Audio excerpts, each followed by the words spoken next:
ជំរាបសួរសំណួរទី1គឺឈីសំណួរបន្ទាប់គឺកំចាត់ឈីហើយភ្នាល់បាជនដើម្បីរុំឈីយកបន្ថែមហើយលាយវាហើយបន្ថែមអៃអននិងស្ទី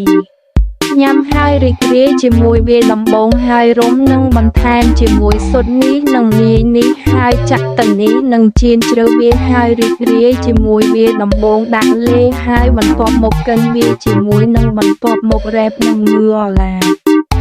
ម្សៅនិងអំបិលរួចចៀនឲ្យជ្រៅរួចញ៉ាំវាដោយរីករាយ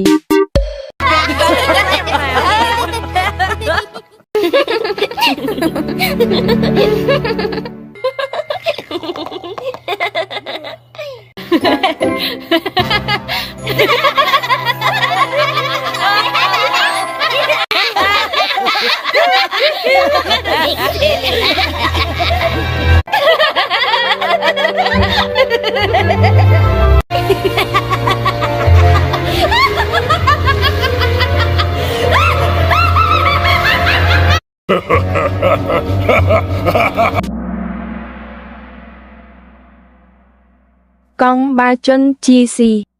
3 2 1ទៅ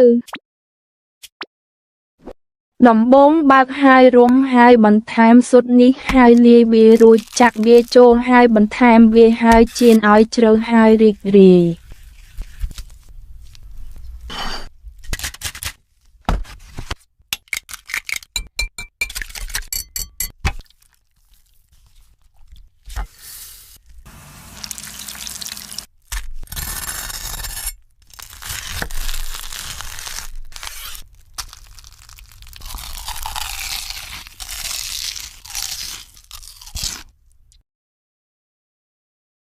ដំបងបើកហើយរុំហើយបន្ថែមស៊ុតនេះហើយលាយវារួចចាក់វាចូលហើយបន្ថែមវាហើយចៀនឲ្យជ្រៅហើយរីករាយ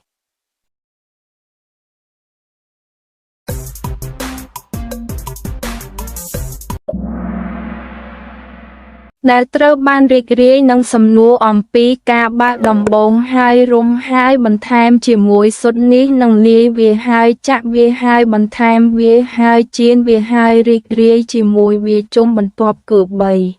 3ដែលត្រូវបានរីករាយជាមួយអាហារ1មុខជីស៊ីហើយអ្នកមិនគិតយើងទទួលបានវេទិកាសម្រាប់របៀបក្រុមសម្រាប់ចម្លើយពេលនេះដល់ពេលដែលយើងត្រូវលើកវាឡើងដើម្បីតែដៃពេលនេះវាជាការហូបបាត់បង់ការផ្សាយបន្តផងជួបគ្នាពេលក្រោយហើយជួបគ្នាពេលក្រោយ